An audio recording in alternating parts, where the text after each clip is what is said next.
और स्टूडेंट्स, हमारा जो लास्ट टॉपिक था सेकेंड ईयर का, that is regarding how to read string from the file in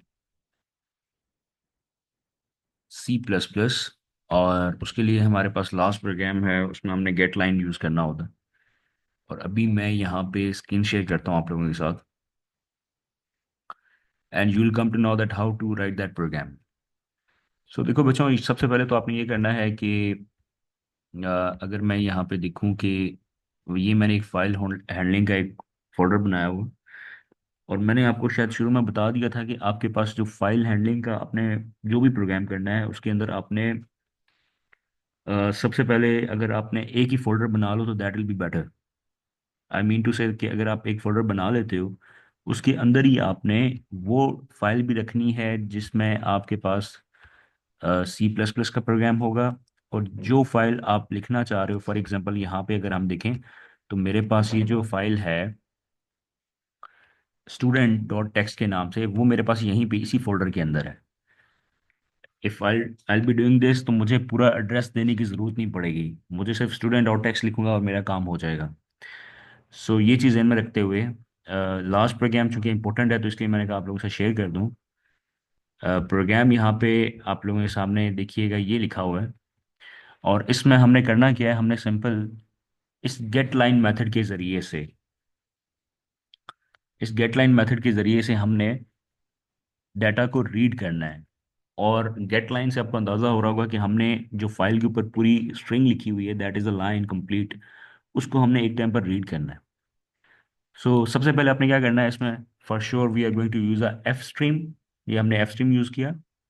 F stream use करने के बाद हमने यहाँ पे एक करेक्टर लिया, चूंकि चूंकि हम जब कह रहे हैं कि स्ट्रिंग पूरी रीड होगी from the file, so it means that we must be having a character variable. और उसको मैं यहाँ पे स्ट्रिंग कह सकता हूँ क्योंकि इसको मैंने साइज भी मेंशन कर दिया है यहाँ पे। सो कैरेक्टर CH30 इसका मैंने साइज रख दिया।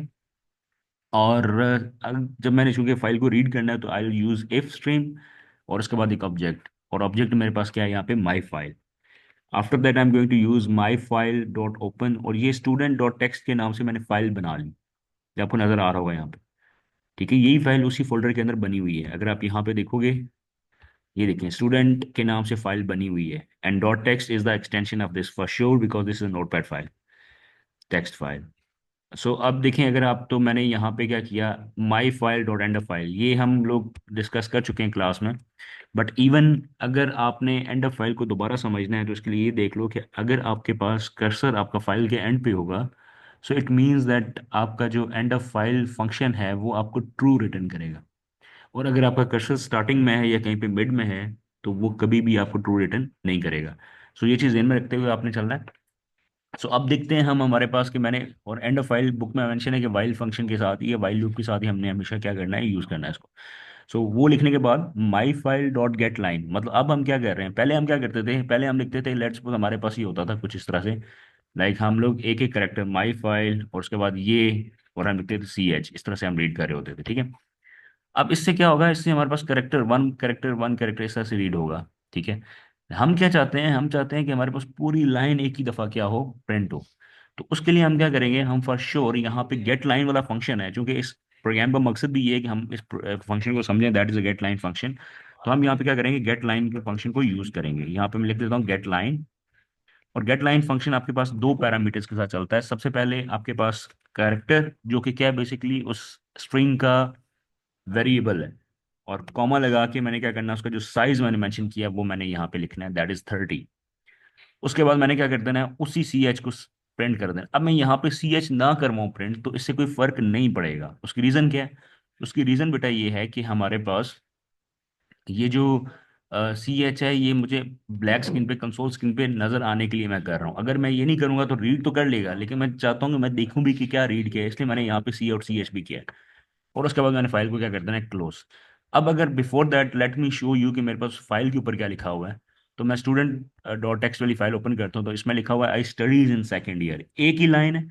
तो ये क्या करेगा, आपके पास एक लाइन को किस तरह से प्रिंट करवाएगा, लेट्स सी कि वो कैसे रीड करेगा इस फाइल से और किस तरह से हमें स्क्रीन के ऊपर प्रिंट करवाएगा। तो let me execute this program, compile and run. तो यहाँ पे आपके पास एक सेमी कॉलन की मिसिंग है, सो यहाँ पे हमने सेमी कॉलन लगाया। Now let's run this program. तो आपके पास वी आर एक्सपेक्टिंग हमें आउटपुट शो करेगा, एंड here वी गो। इसने हमें आउटपुट शो करवा दी, that is I studies in second year. So this is how we can read a line. इसलिए हम इस टॉपिक के अंदर स्ट्रीम्स कहते हैं। Stream is basically combination of characters. So ये क्या करेगा, ये आपके पास पूरी लाइन उठाएगा और उसको स्क्रीन के ऊपर प्रिंट करवा देगा। सो इसलिए हम इसको यूज़ करते हैं। बाकी यहाँ पे आपके पास जो जो एंड ऑफ फाइल का फंक्शन है, ये इसलिए है ताकि हम हर दफ़ा देखें क्या हम let's suppose we are having more than one lines, तो वो हर बार चेक करेगा कि एंड पे तो नहीं है, एंड पे तो नहीं है, और जैसे ही एंड पे होगा तो वो रीड करना ख़त्म कर देगा। इसलिए हम एंड ऑफ फाइल फंक्शन को यूज़ करते हैं। होपफुली आपको समझ आ गया होगा। तो इसकी प्रैक्टिस करनी है अच्छे से, क्योंकि this is important. Thank you so much, and अल्लाह निगहबान।